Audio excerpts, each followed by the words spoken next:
Hello, അസ്സലാമു അലൈക്കും. കുറേ ദിവസമായിട്ട് എൻ്റെ അടുത്ത് എല്ലാവരും പറയണ്ടായിരുന്നു എന്തെങ്കിലും എണ്ണക്കടി അല്ലാതെ സ്റ്റീം ചെയ്തിട്ടുള്ള എന്തെങ്കിലും ഒരു സ്നാക്ക് ഇടുമോ എന്നുള്ളത്. അപ്പം ഞാൻ വിചാരിച്ചു അങ്ങനെ ഒരു സ്നാക്ക് ഇടാം. ഇത് നല്ല ടേസ്റ്റി ആയിട്ടുള്ള ഒരു സ്നാക്കാണ്, പണ്ട് മുതലേ ചെയ്തു വരുന്ന ഒരു സ്നാക്കാണ്. ഈ എണ്ണക്കടിയൊന്നും കഴിക്കുന്ന ഇഷ്ടമല്ലാത്തവർക്ക് ട്രൈ ചെയ്യാൻ പറ്റിയ ഒരു അടിപൊളി സ്നാക്കാണ്. പഴവും അരിയും ഒക്കെ വെച്ചിട്ടായതുകൊണ്ട് തന്നെ നല്ല ടേസ്റ്റാണ് കഴിക്കാനായിട്ട്. അതേപോലെ തന്നെ വളരെ സിമ്പിളാണ്, ഒരു പണിയില്ല നമുക്കിത് ഉണ്ടാക്കിയെടുക്കാനായിട്ട്. അപ്പം നമുക്ക് നോക്കാം ഇതെങ്ങനെയാണ് ഉണ്ടാക്കുന്നതെന്ന്.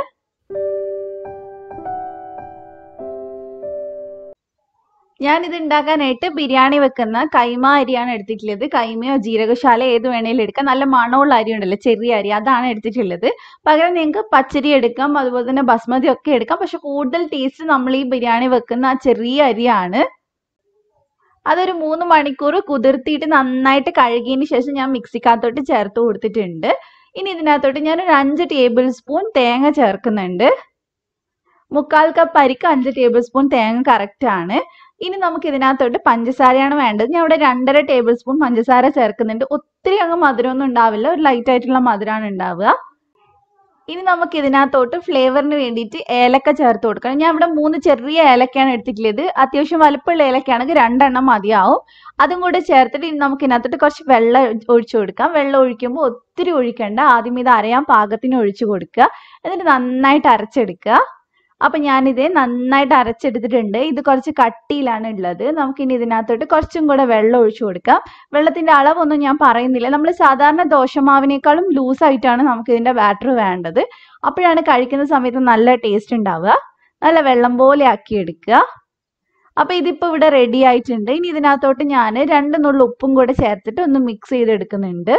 ആ മധുരം ഒന്ന് ബാലൻസ് ആവാൻ വേണ്ടിയിട്ടാണ്. ഇനി ഞാൻ ഇതുപോലത്തെ ഒരു കേക്ക് ടിന്നാണ് എടുത്തിട്ടുള്ളത്. അതിൽ ഫുള്ളായിട്ട് ഒന്ന് ഓയിൽ തടവി കൊടുത്തിട്ടുണ്ട്. ഇത് കൂടുതൽ ടേസ്റ്റ് ഉണ്ടാവുക നല്ല പരന്ന പാത്രത്തിൽ ഒട്ടും കട്ടിയില്ലാതെ ഉണ്ടാക്കിയെടുക്കുമ്പോഴാണ്. അപ്പോൾ ഒരു പ്ലേറ്റ് ഒക്കെ ഉണ്ടെങ്കിൽ അതിനകത്ത് ചെയ്തെടുക്കുകയാണ് നല്ലത്. എൻ്റെ കയ്യിൽ സ്റ്റീലിൻ്റെ പ്ലേറ്റ് ഒന്നും ഉണ്ടായിട്ടില്ല.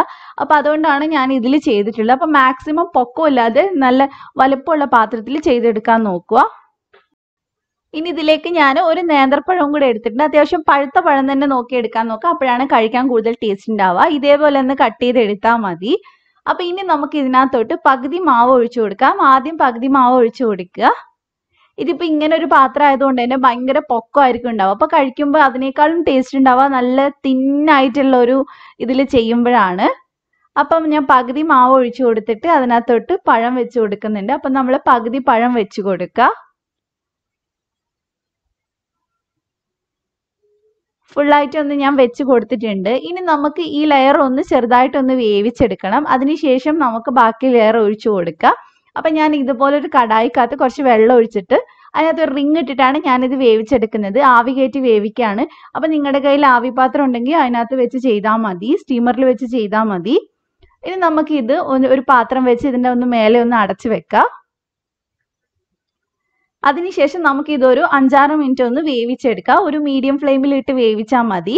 അതിനുശേഷം തീ ഓഫ് ചെയ്യുക. അപ്പോൾ ഒരു 5-6 മിനിറ്റ് ഞാൻ വേവിച്ചിട്ടുണ്ട്. തീ ഞാൻ ഓഫ് ചെയ്തിട്ടുണ്ട്. അതിനുശേഷം മതി നമ്മൾ ബാക്കി ഒഴിച്ചു കൊടുക്കാനായിട്ട്. ഫ്ലെയിം ഓൺ ചെയ്ത് വെക്കണ്ട. അപ്പോൾ ബാക്കിയുള്ള മാവും കൂടെ ഞാൻ ഇതിനകത്തോട്ട് ഒഴിച്ചു കൊടുക്കുന്നുണ്ട്. അപ്പം മാവ് മുഴുവനായിട്ട് നമുക്ക് ഇതിനകത്തോട്ട് ഒഴിച്ചു കൊടുക്കുക. അതിനുശേഷം നമ്മൾ ബാക്കി വെച്ചിട്ടുള്ള പഴവും കൂടെ ഇതിനകത്തോട്ടൊന്ന് ലെയർ ചെയ്ത് കൊടുക്കുക.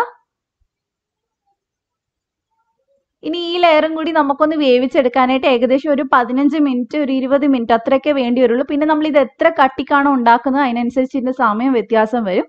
അപ്പം നല്ല തിന്നായിട്ട് ഉണ്ടാക്കുന്നുണ്ടെങ്കിൽ ഒരുപാട് സമയമൊന്നും വേണ്ട വേവാനായിട്ട്.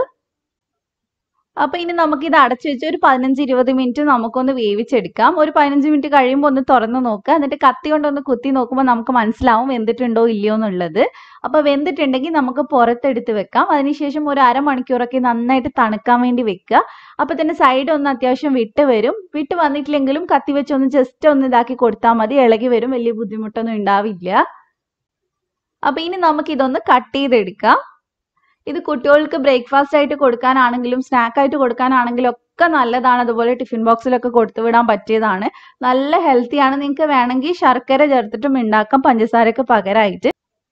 അപ്പോൾ എല്ലാവരും ഇഫ്താറിന് ഇതൊന്ന് ട്രൈ ചെയ്ത് നോക്കുക. പണ്ടൊക്കെ ഉണ്ടാക്കി വരുന്ന ഒരു സ്നാക്കാണ്. പണ്ടൊന്നും അങ്ങനെ അധികം എണ്ണക്കടികളൊന്നും അങ്ങനെ വീട്ടിൽ ഉണ്ടാക്കാറില്ല. അപ്പോൾ ആ സമയത്ത് ഉണ്ടാക്കിക്കൊണ്ടിരുന്ന ഒരു സ്നാക്കാണ് ഇത്. ഒരുവിധം എല്ലാവരും ട്രൈ ചെയ്തിട്ടുണ്ടാവും. ട്രൈ ചെയ്യാത്തവർ എന്തായാലും ട്രൈ ചെയ്യുക, എന്നിട്ട് ഫീഡ്ബാക്ക് പറയാം. അപ്പോൾ നിങ്ങൾക്ക് വീഡിയോ ഇഷ്ടപ്പെട്ടിട്ടുണ്ടെങ്കിൽ ലൈക്ക് ചെയ്യുക, ഷെയർ ചെയ്യുക, സബ്സ്ക്രൈബ് ചെയ്യാതെ കാണുന്ന ആരെങ്കിലും ഉണ്ടെങ്കിൽ ഒന്ന് സബ്സ്ക്രൈബ് ചെയ്തിട്ട് ബെല്ല് ക്ലിക്ക് ചെയ്യുക, എന്നിട്ട് അതിൽ ഓൾ എന്നുള്ള ഓപ്ഷൻ ക്ലിക്ക് ചെയ്യുക. എന്നാൽ മാത്രമേ ഞാൻ വീഡിയോസ് ഇടുന്ന സമയത്ത് നിങ്ങൾക്ക് നോട്ടിഫിക്കേഷൻ വരുള്ളൂ.